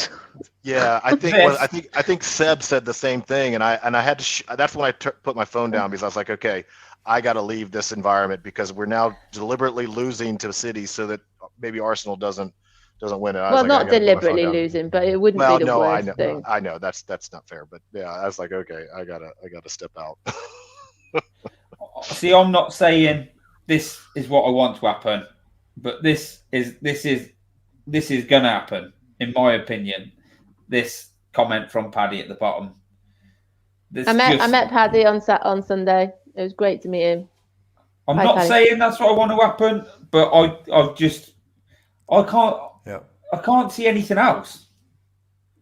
No, I would agree.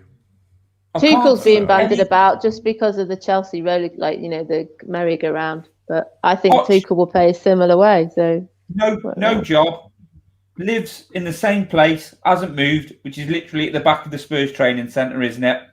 Has a pretty good relationship with Levy. I know he got rid of him, but I don't think that they've broken any bridges. There's been other jobs which he could have gone to, which would have been decent jobs for him, and he's turned them down. This is what Levy wants. He wanted the pot, So in my mind, I'm thinking, if that's what you want, that's where we go. But at least just let's hope you've learned from your mistakes last time. There's players Poch wanted to get rid of. There's players who were offered to him and he never brought in. He was stubborn. But I just hope, if that's what is going to happen, just hope both of them have learned from their mistakes. I don't know if they will have. probably not. But this is what, in my opinion, this is what's happening. That's it. Yeah. In the back of Levy's mind, that will, if Conte walks or he has to sack him a couple of days before, he's on the phone. All right, mate, fancy getting the band back together? Poch, yeah, be down there in 10, mate. That is what's happening. And I do think that, weirdly, if that's going to happen, then it will happen probably like as soon as we're out of all competitions or top four isn't really possible. It'll be like what Man United did when they sacked Van Gaal and Moyes. It was like there was a moment of like, we can't get what we want, so off you go, and we'll have Ryan Giggs for a few games or Michael Carrick for a few games or whoever it is. And Spurs will do that and probably say, with 10 games to go in the season, whenever it ends up being that way, all right, Poch, in you come, right? Yeah. And then Poch, weirdly enough, will look at those players that are on loan, and think to Lo Celso, okay, Lo Celso's got there's an option for Villarreal to buy him, so he may not come back. But Dombele, I don't see Napoli paying the money, right? I don't. I mean, they could, but I don't see it. And you have again a very similar situation. Be Poch again looking at all those players and saying, right, keep you, get rid of you, and we'll do all that. But as long as the football is the high press that we saw, I don't think any of us care. If it's the dirge we saw for the season that we got to the Champions League final and after that, then it's not going to change anything. So if we want to go young, he can look at the fullbacks and say, hey, I've got Spence to be Kyle Walker, I've got Udogie to be Danny Rose, brilliant. I can look at the defenders and say, you know what, I've got Romero to be Alderweireld, and I'll find some left-footed Argentinian Facundo Medina to be the left centre-back in that back four. And you can look at that, and you can, exactly. You can look at that squad and think, because we've bought young players, it's not as if we've been wasting it on Leonardson and all those players, John Scales that we bought in the late 90s that were really retirement deals. We haven't done Kevin Scott. So it sounds awful. Kevin Scott, please don't. I know it's 30 years ago, but still, it lives in my brain. Yeah. But you look at it, sounds awful. I don't want to say this, but you look at Dombele is still only 24. Just. Wait, 96 or 98? I can't remember when he was born. It can't have been 98. It must have been 96. But still, 25, 26. It's not old.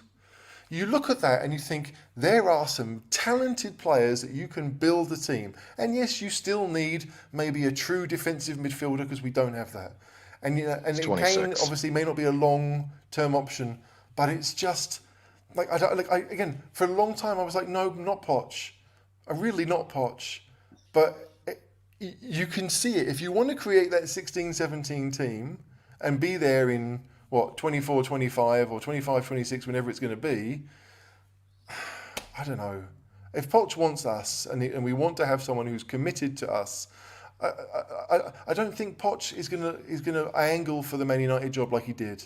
And I don't think he's going to angle for the Real Madrid job like he did. I think he's kind of thought, I had it pretty good. Yeah. And I wandered. My mind wandered and it hurt us. I don't want to do that again. So I've just seen someone comment about how I've convinced him to bring back Poch. I'm not sure I wanted to do that. But you see what I see, right? We said last week, though, didn't we? Because this was mentioned last week. Is that, and Davo's put as well, never go back. But Poch would come back, with a bit more of experience, having gone somewhere else, and say, I'm coming back on this. If you remember when we originally asked Conte to come and he said no, we're all assuming he was just offered more money to change his mind and then come. But Poch could come back and say, I want this, I want this, I want this. Paratici's in. People are mentioning about what happens with Paratici.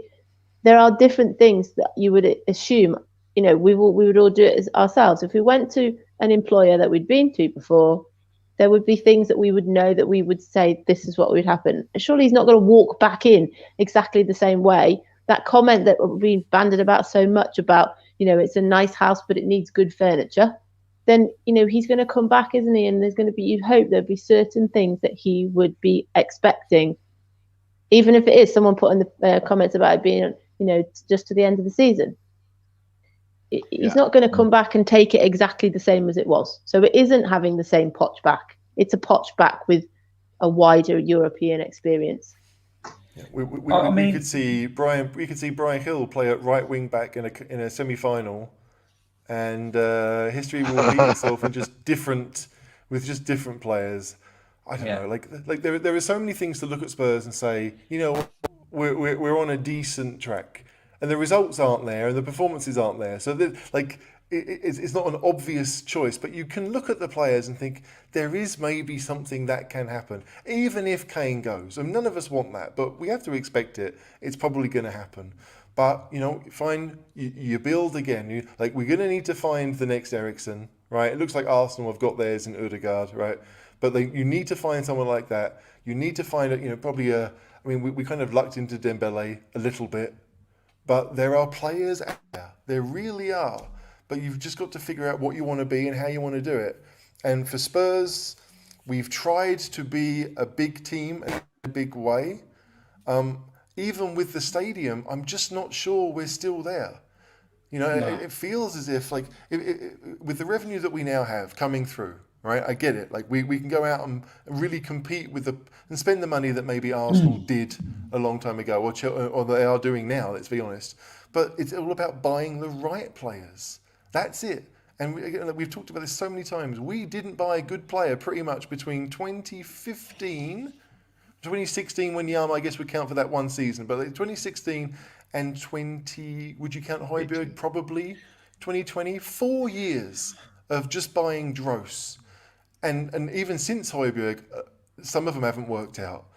So that is a massive part of it. You've got to get those buyers right. And to be fair to Poch, he hasn't. He's never proven that. He walked into a lot of that team that were already at the club. Yeah. So there's no guarantee that he would be able to spot the things that were missing, unless you thought, I want to try and recreate what I had, which I'm not even sure I want to see. But you could look at that. We don't have the Dele. Oh, we'll get Dele back. He'll be on a free somehow. God, ridiculous. no.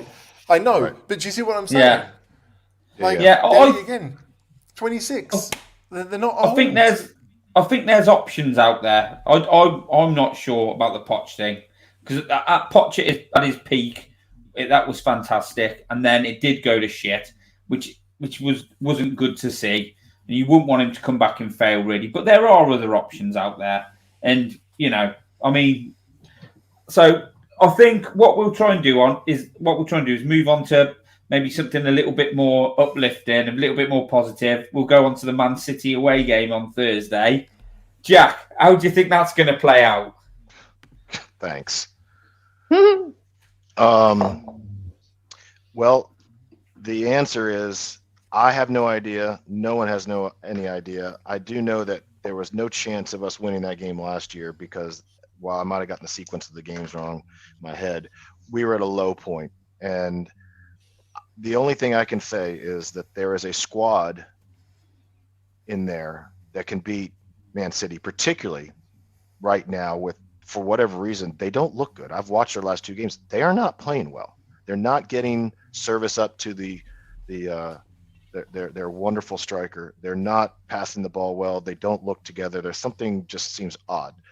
So I'm not sure if it's just they're saying, okay, we're all in. As Pep said, we're all in on the Champions League. We don't care about anything else. We're saving all our chips for that. And if so, great. But there's a squad in there that can beat Man City, particularly on the road. I feel better on the road than I almost do at home right now because of the atmosphere you guys have talked about. So, if he were to get the lineup the way even if he doesn't change exactly the formation, or if they play 3-5-2, I would give us a lot better chance, clearly. But I think there's a squad that can actually play with City this week, and I'm going to stay hopeful until they lose. What do you do then, Jack? What do you do? You're Conte. Do you pick the same formation, the same team, the same tactics? What would you do? If I'm Conte, then clearly I'm going to pick the same formation and tactics. Right, then. Why would I change? I mean, but okay. But what should he do? But I would say that I think that you can put Perisic in on the left. You might want to play Davies instead of Longley. I don't have any problem with Longley, but if you're going to play, I don't know that Longley and Perisic on the left gives you enough defensively. Okay. I would consider playing you might want to bring, if Richie's ready to go 90, then bring him in and put Kulusevski at right wing back, along with Basuma I mean, I know Pierre is going to start, but if I don't know what Bentancur's situation, I assume if he's not even on the bench on the weekend, he's not coming into the 11. He may not even make the trip. I have no idea. But maybe you have Basuma, Sarr, and Højbjerg in you know, some combination of that, I guess. But I don't know that the formation of tactics are going to change. So I feel like it's an academic conversation to go through this. Yeah. Isn't that such a shame though? Because he could do that, couldn't he? He could play a different formation. You know, the team is in quite a kind of low point. Like we said before, just change it up. What's he got to lose? Play Spence. What's he got to lose? That's not going to happen. Yeah. I mean, Spence won't even make the trip. No. And I'm not necessarily saying just specifically for Spence, but yeah, I understand. Have an opportunity to change something, to do something, and someone tweeted me today. They're like, "Oh, it's almost like he just wants to lose and then just see it out." And that's why I made the point earlier: is that if that's what he's going to do, just come to a decision and just do it and go. Why we have to sit through it? And it's not going to get any better. If you really wanted to get wild, you put Kane in as the 10, put Kulu and Richie up top.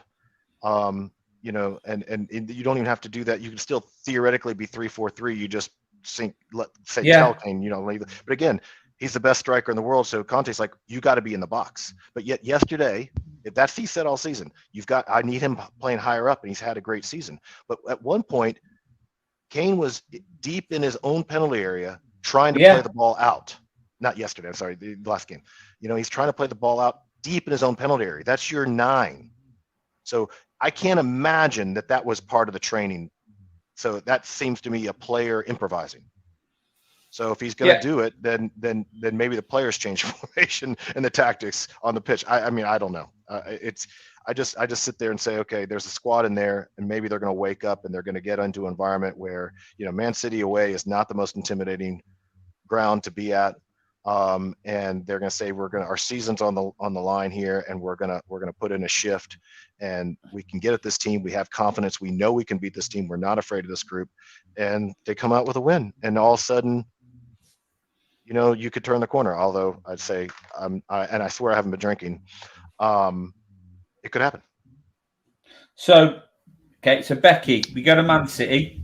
We're in bad form. They've lost their last 2. They're a wounded animal. What do you think Conte will do, and how do you think this game finishes up? I really don't know. We said a lot. My husband always says to me, "Oh, but you always beat City." It's like, so that doesn't mean anything. Form necessarily. It just doesn't. It's how things are going now at the moment, and for City to lose would be 3 consecutive defeats in a row. So the chances of that are low anyway. I think I agree with what we said tonight. There isn't the pressure. Maybe is off in away games. I don't know. I don't know. If Bentancur's fit, I would hope that he would start, possibly instead of Sarr. I would like to see Perisic back. Other than that, I don't think he makes many changes, really. You said then about Longley, Davis, possibly. Unless Romero was near his 5 bookings, he might play Sanchez. Don't know. But I can't really see it being a great deal different. I mean, a draw would be a good result, wouldn't it? Let's be honest, a draw will be a good result. We've won there last year. I always go by law of averages. We beat them twice last season. Was it the season before? Did we beat them as well? I just think I'm on this thing at the minute. Things ain't good. Last season, I think Conte said what he said in that one game to sort of like get a reaction from him. But he hasn't even done that though this time. This time he just said it was a good game. Yeah. People are putting in the comments. They're like, people say in the comments, they're like, "Have I had enough?" And I had enough of Conte. No, but I just don't think the way he is helps. And also, people say, "Oh, well, they never air their dirty linen in public," and maybe he's really cross behind the scenes. Okay, then let's see a reaction. Let's see a reaction, and we're not seeing a reaction. That's the thing. And it was great seeing the reaction at Palace, but the Arsenal game felt very, very similar to the Villa game. Maybe we had a few more chances. No, but we were much better than. I came back to school today and I was like, we've been to 2 home games now, we haven't scored. And that hasn't happened for a really long time, a really, really long time. So it's that's worrying me a little bit more, that even Kane is having to kind of, play differently because of lack of form for Son, Kulusevski not quite fit, nothing coming from creative from midfield. And then it's just, that's why I keep using that word. It's that kind of the hopes ebbing away, and it's the 16th of January, and that's ridiculous. We're not even halfway through the season. And I, as people know, I am so positive about Spurs, and I love going to see them. And it's just a bit, I don't know what, but they could beat City 4-0, like they beat Palace last week, and everything's back, and we're all like, yeah, be fine. So this is why I'm not very positive, right? We beat Leicester 6-2, and this is our run of form. When you read it, this is when you're weak. We then went and lost 3-1 to Arsenal. Drew 0-0 with Frankfurt away. We beat Brighton 1-0. Beat Frankfurt 3-2, but we went behind. Then we beat Everton, who were rubbish. Then we lost to Man U 2-0. We then lost to Newcastle 2-1. Drew with Sporting 1-1, went behind. Beat Bournemouth 3-2, but were 2-0 down. Beat Marseille 2-1, but were 1-0 down. Lost to Liverpool 2-1, 2-0 down. Lost away to Forest. Beat Leeds, but went behind 3 times. Drew with Brentford 2-0 down. Lost 2-0 to Villa. Beat Palace 4-0. Portsmouth, forget about that, and lost to Arsenal 2-0. There's a pattern there. I think we are on. I just think at the minute it is just like it's only going to go like that. Unless Conte gets hold of that team and sort of shakes them and says, right, this is, because that's the coach's job as well, to motivate the team and everything else. His job is to coach, to motivate, to try different things. And he's not doing that. The more that happens, the players will just will feed off it, as will the crowd in the ground, Becky, as you know, and it will just and it will just go like that. And our season will just drift along. And that is why I think if he left tomorrow, I wouldn't care, because you get someone else in and you'll get that new bounce, and maybe he'll start working with the players a bit more, even if it was someone who came in till January. And I really do not think we will beat Man City. I think it could be an extremely uncomfortable night, but that's where I'm at the minute. So what we'll do is we'll get a score prediction. We've been going for 1 hour and 52 minutes now. We've had over 200 at some points tonight, so we're on 196 now. So thanks everybody for watching. So Jack, give us a score prediction for Thursday night. I'll just pull one over here, pull a number from over here. I mean, I will just be the ultimate, again, I'll keep my role of being silver lining, as I think we get a reaction. They're on the road, pressure's off, and they win 3-2 again. Might as well. It worked for me last year. Yeah, fair play. You're right, Jack. Becky, score prediction, please. 2-2, I think. Wow, going for Desmond. Come on, you got to balance out, Gibbo. Give us the 4-0. Come on. 4-0 City. There you go. How's that sound, mate? And all 3 of those, I would, if we wake up and watch the game, and I would believe all of those results. All of those are eminently possible. And because both sides are, like you said, the form is really patchy, isn't it? And so yeah, City aren't the team that we're used to rolling teams over. And the one advantage we've got is with City. I know you know it. The fans are going to be that same way. They know this is the team that, for whatever reason, doesn't make sense, but has been their Achilles heel in recent years, right? And so they're going to be nervous too. They're not in good form. They're going to be, if I will tell you, it will probably come down to if somehow we can get the Ederson fluke and bounce off his chest, something just to get us up a goal. That would be brilliant, because I really believe that they would start to go into panic mode if they get down. If we concede first, I think it could get ugly really quickly. Wow. Let's hope it doesn't. So we've got a Man City preview show on Wednesday, which Craig will be hosting. So everyone who's watched tonight, I'm sure we'll be going over more Conte stuff, more transfers, all that type of thing. We'll review the game, and You know, it's Spurs, so anything could happen in that time. But, you know, thanks for tuning in tonight. Loads of you getting involved in the chat. All good. So all I've got to say is... Don't forget to hit the like button. Yeah, hit the like button. Caller's been giving me grief about it all night. So hit the like button for us. Really appreciate it. But Becky, thanks for coming in. I hope this is helped a little bit of therapy. Got you over yesterday's turgid crap. Yeah, I think after the Palace game, we thought that maybe we turned a corner. You know, I was saying about how confidence seemed to be there. You know, we played really well. Luis played really well. And then it just went back again. So who knows what we get on Thursday? But I'll be there. Roaring them on. We'll be on the bounce up. Don't worry, we'll be on the bounce up. Hope so. And then we've got Fulham away, which isn't easy either. Which Fulham will be the away bounce down. is tricky. Fulham away. Yeah, is tricky. very tricky. Fulham looked good the other day. And Jack, thanks for coming on. Coming on whilst you're meant to be at work.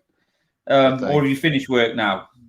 Oh, I've just been hanging out here. I'm not going. I'm done. It's 6 o'clock here local, so I'm out of here. Okay. All right, and so all we got left to say is come on, you Spurs.